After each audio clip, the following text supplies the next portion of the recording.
ഒരുപാട് സന്തോഷമുണ്ട് ഇങ്ങനെ ഒരു മൊമെന്റ് എനിക്ക് കിട്ടിയത്.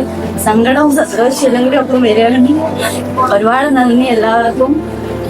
പിന്നെ 4 വർഷത്തെ കരിയർ കഴിഞ്ഞതിന് ശേഷം ഇങ്ങനെ ഒരു പ്ലാറ്റ്ഫോമിൽ ഞാൻ ഒട്ടും പ്രതീക്ഷിച്ചിട്ടില്ല.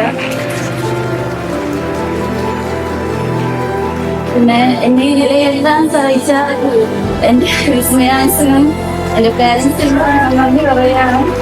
എന്നെ സംബന്ധിച്ചിടത്തോളം എനിക്കൊരു 7 വർഷത്തെ കരിയർ എങ്ങനെയായിരുന്നു.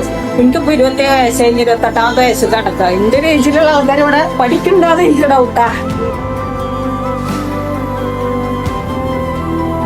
ഒരുപാട് സന്തോഷമുണ്ട് ഇങ്ങനെ ഒരു മൊമെന്റ് എനിക്ക് കിട്ടിയത്. സങ്കടവും സന്തോഷവും എല്ലാം കൂടി ഒപ്പം വരികയാണെങ്കിൽ ഒരുപാട് നന്ദി എല്ലാവർക്കും. പിന്നെ 4 വർഷത്തെ കരിയർ കഴിഞ്ഞതിന് ശേഷം ഇങ്ങനെ ഒരു പ്ലാറ്റ്ഫോമിൽ ഞാൻ ഒട്ടും പ്രതീക്ഷിച്ചിട്ടില്ല. പിന്നെ എന്നെ നിലയെഴുതാൻ സഹായിച്ച എൻ്റെ വിസ്മയാൻസിനും എൻ്റെ പാരൻസിനും നന്ദി പറയുകയാണ്. എന്നെ സംബന്ധിച്ചിടത്തോളം എനിക്കൊരു 7 വർഷത്തെ കരിയർ എങ്ങനെയായിരുന്നു. എനിക്കിപ്പോ 27 വയസ്സ് കഴിഞ്ഞ് 28 വയസ്സ് കടക്കാം. എന്റെ ഒരു ഏജിലുള്ള ആൾക്കാർ ഇവിടെ പഠിക്കണ്ടാതെ എനിക്ക് ഡൗട്ടാ.